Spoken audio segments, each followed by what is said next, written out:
Welcome to Good Burger Reviews. My name is John, and I'm here to review a brand new 2026 movie, and that movie is Lee Cronin's The Mummy. Hey, Butterfly. It's Mom and Dad. Yeah, we are here. What happened to Katie? What really happened to her? Salute. Say something. Don't worry, Grandma. It's fun to be dead. This movie was released in April of 2026. It's directed by Lee Cronin. It stars Jack Raynor, Leia Costa, May Calamari, Natalie Grace, Shiloh Molina, Billy Roy, Hayat Camille, and Veronica Falcon as Carmen Santiago. Basic premise. The young daughter of a journalist disappears into a desert without a trace. 8 years later, the broken family is shocked when she's returned to them, and what should be a joyful reunion turns into a living nightmare. While this movie is another one that is clearly the blend of two very popular movies and very popular themes, and when I think of Lee Cronin's The Mummy, I think of The Exorcist meets The Mummy. I was thinking to myself, for something that is a Blumhouse project, along with New Line Cinema, this one definitely pushes the boundary, stretches the limits, and boy does it put on the gore. And I'll tell you what, if you go see this, make sure it's on an empty stomach because boy, I was queasy in some of these scenes. So let's get into the good, the bad, and the ugly on Lee Cronin's The Mummy. So the first thing I'll put in the positives is this movie definitely pushes the spooks, the haunts, the bumps in the nights, the terrifying images, the gore, all that. The traditional mystery, intrigue, and horror, what I look for in a horror movie. It has a blend of all of that. It's very important you fully prepare yourself for what you're about to see. Your daughter Katie has been found. She's alive.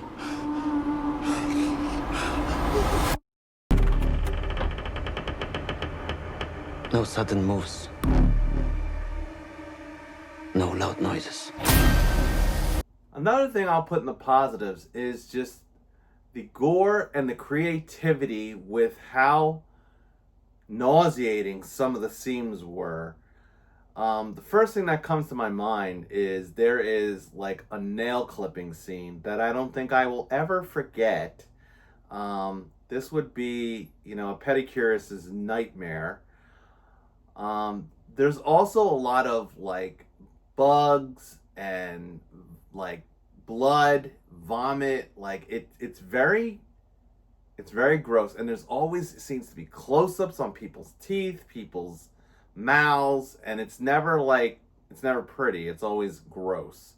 The design of this mummy girl is also quite queasy as well.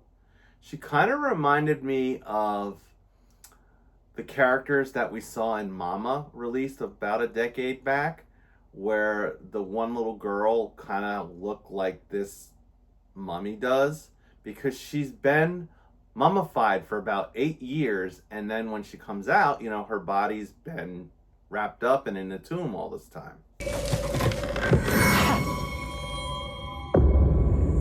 Victoria and Lily were found in deplorable conditions. Their parents gone. Alone in the wilderness for at least 5 years.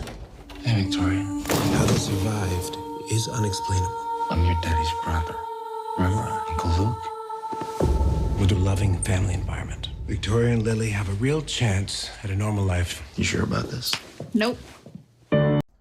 I'll put this in the positives like this. It's like you're getting in a fight in the schoolyard and you're getting kicked in the gut and you're getting your butt kicked and you just keep getting punched, and keep getting punched. And that's what this movie felt like, because every time I felt like I was ready to breathe and recover from something nauseating or something disturbing, they just punched me in the gut again with something else. I think this movie does a good job with the nonstop tension, build up, and not just filled with jump scares, but really disturbing images, disturbing thoughts. Just the way the story unravels, I just kept thinking, oh my God, what it would be like to try and go through something like this would just be too horrific to bear, especially for the parents or the little girl. Hey, girls. I'm Annabelle. You can call me that. Or whatever you like. There's no way these girls are ready for this. And there is no way that I am ready for this. How have they been affected? They talk to the walls. And what did they say? It'll get better. Promise.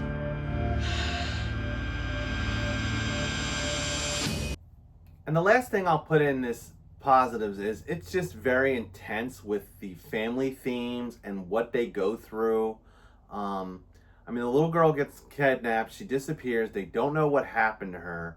And the movie begs the questions, you know, what happened to Katie? Well, if I was these parents, I would be like, what in the hell happened to Katie? Because when she comes back, she's a mess.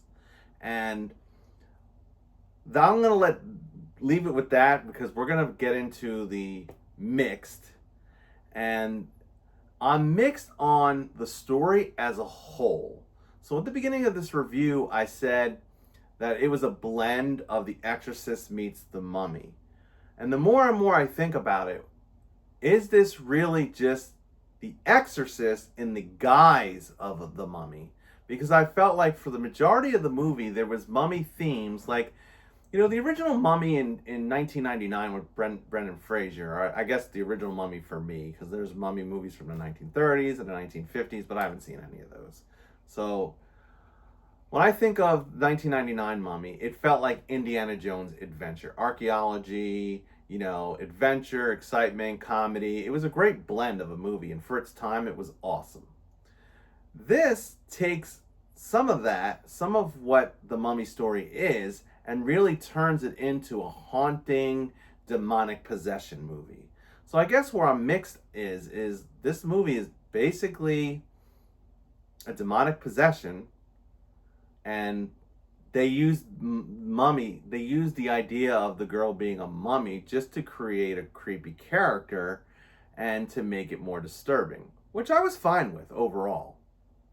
Another thing that I'm mixed on in this movie, it is quite a large cast. So you have the family, father, mother, then they have 3 kids. The 2 kids they have when Katie goes missing and she's pregnant with the 3rd one, but then by the time we get to the 8 years later, the little one that was being born is now 8 years old, and the other kid is now 17 or 18. And Katie, who knows what age she is because she doesn't seem an age because she's been mummified for 8 years. But then there's also, there's like a detective that's involved in this, and then the mother-in-law or the mother of the grandmother. Basically, her name was Carmen Santiago, which I thought was funny because where in the world is Carmen Santiago? She's in Lee Cronin's The Mummy right now. But then there's this other family, I guess the villainous family, which consists of a mother, a father, and 3 kids as well. So the cast is pretty big. And I thought maybe they could have shrunk that down just a little bit, especially on the villain side, since it seems like there's really only one real villain on the villain side. But we'll save that for spoilers. And I'll let that bring me to the negatives. So in the negatives, definitely the running time. This movie is 2 hours and 14 minutes, and I felt like it started to wear out its welcome towards the end when I thought maybe they could have clipped here and there to keep this definitely under 2 hours, to make it more of a rewatchable film. No!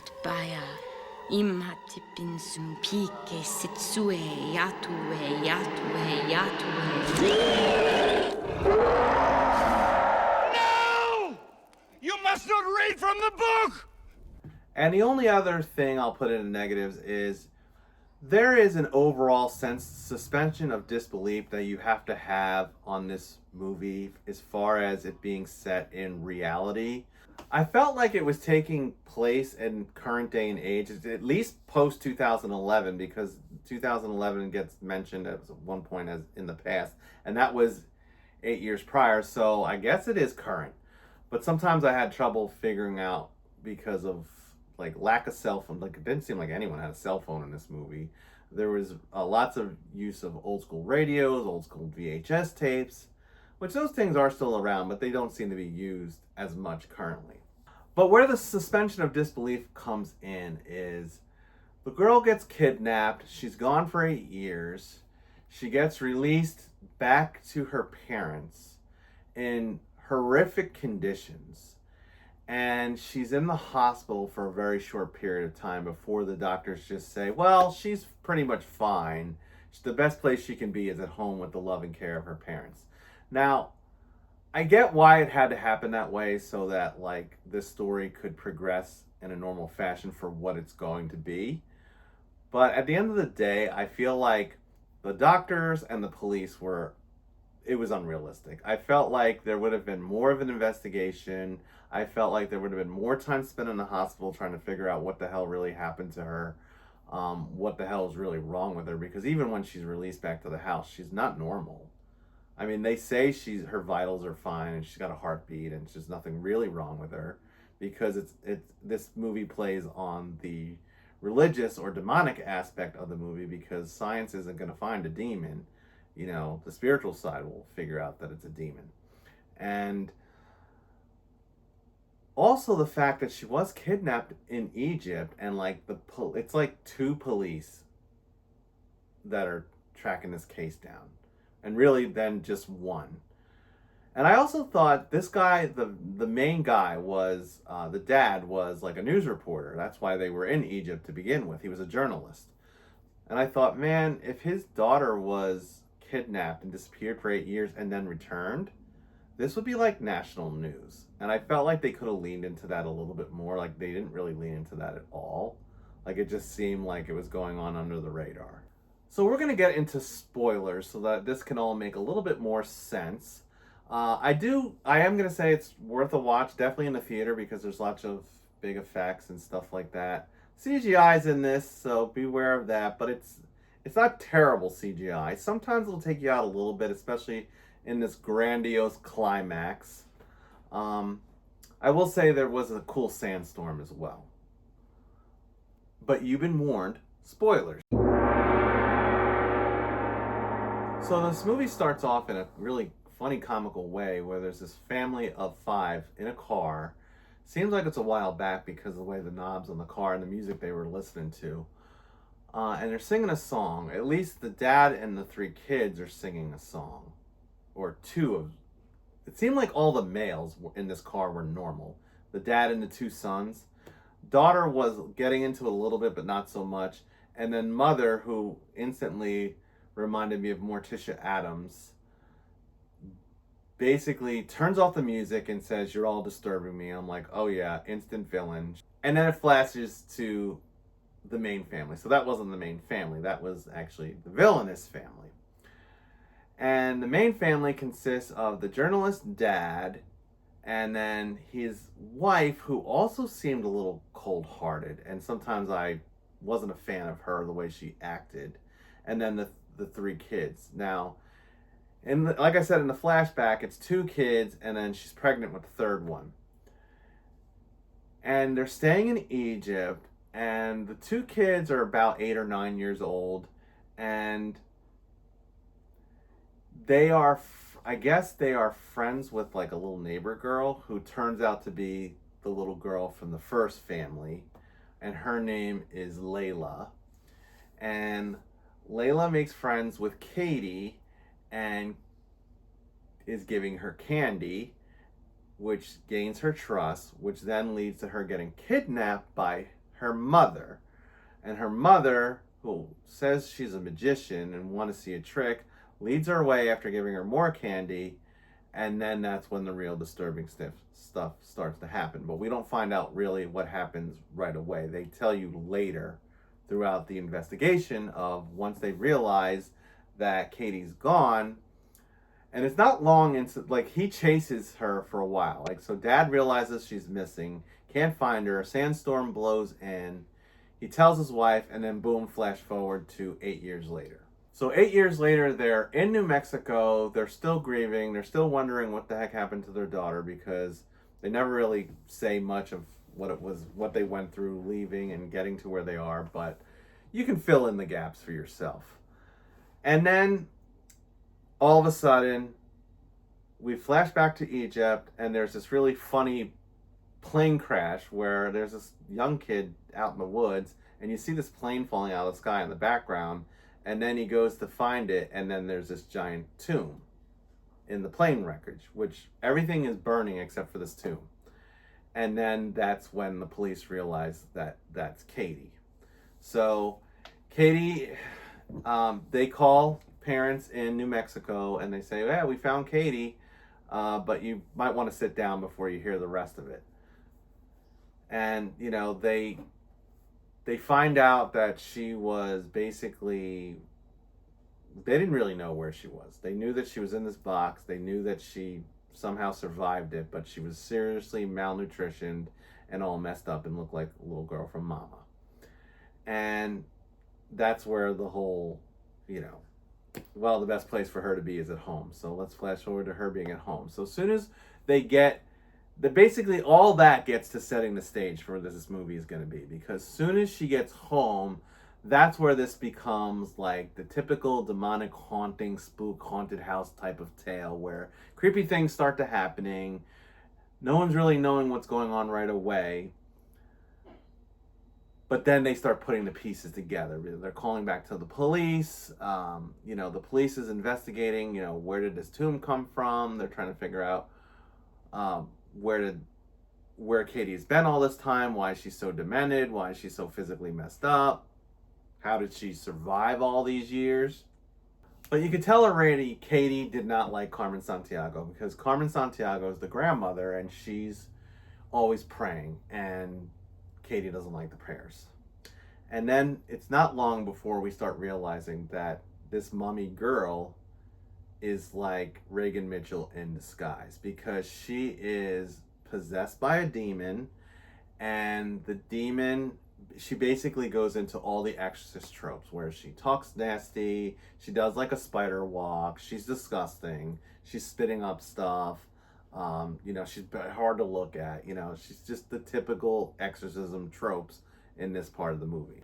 Meanwhile, the police officer in Egypt is trying to track down where the coffin came from. She's calling back to the dad, trying to figure out, you know, the journalist dad, what are the clues? Is she telling you anything? Have you figured out anything? And all they get out of her was Layla, that I guess Katie learned Morse code before she was mummified, and she would click her teeth to communicate to her dad. It was the only way she could talk. But see, this is where it was kind of like, so I guess this demon could do whatever it wanted, because sometimes Katie would talk through Morse code, and then when she was really possessed, she would talk like the typical demon in movies, all gargly sounding, deep voice and scratchy and crazy. And she could talk because she would lead her siblings into the room, and then I guess this demon could like spread. So like this demon spread like COVID. So next thing you know, the littlest sister is now acting strange and acting out at school and pulling her teeth out and being disgusting. And then as the movie progresses, the demon starts getting into the older son as well, and that's more towards the climax. But that was the whole part of this demon. So like, it turns out once officer in Egypt finds out that it's Layla Cahill, she traces it to an address on the nectarine farm and finds the original mom and the original daughter had where they were, and finds a VHS tape with the words eerily creeped into it, Katie. And she watches the tape, and then on the tape is the mummification of Katie. So I guess that whole tape is a little bit of like a little exposition dump scene.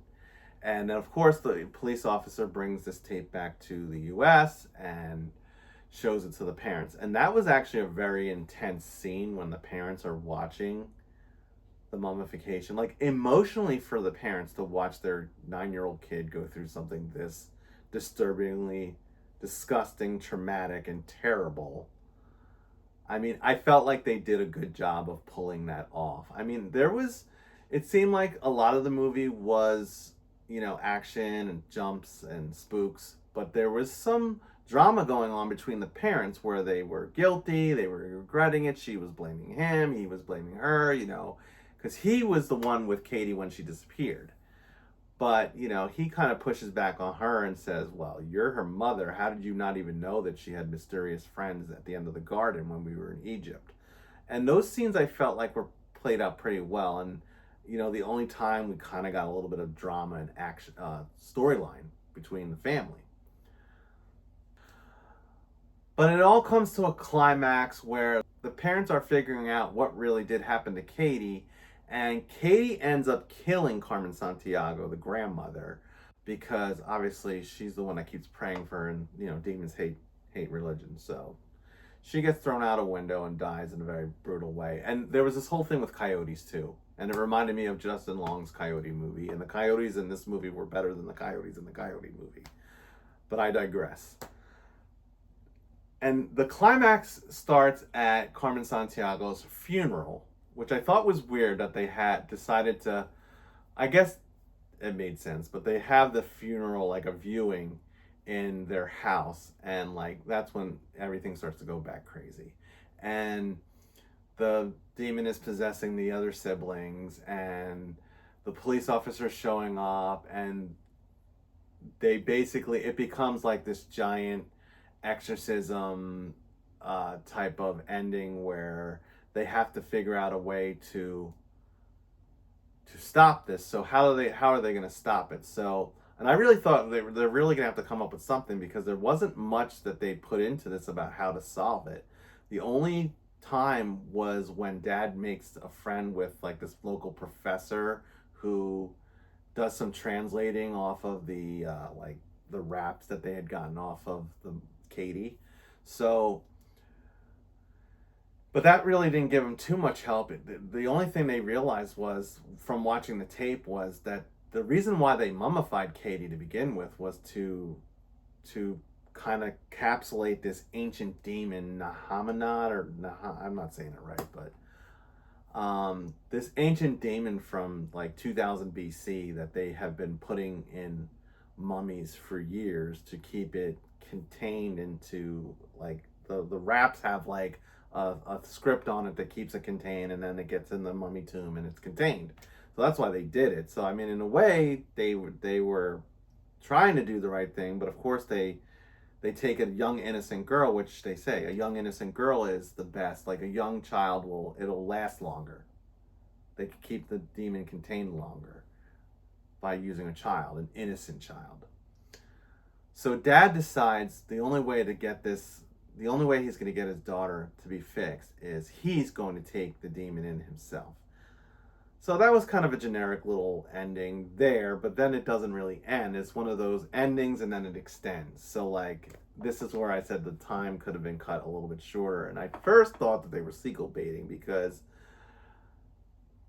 the demon ends up getting into him, and I thought, oh, are we going to have a whole sequel where he's the crazy mummified insanity movie? But no, they basically do this whole little extra ending where they all somehow get back to Egypt. They find the original mother that did it all, and they wheel him in all mummified, and they're going to put the demon in him, into her. The end. So... Take me! Come into me! God damn you! Take me! Take me!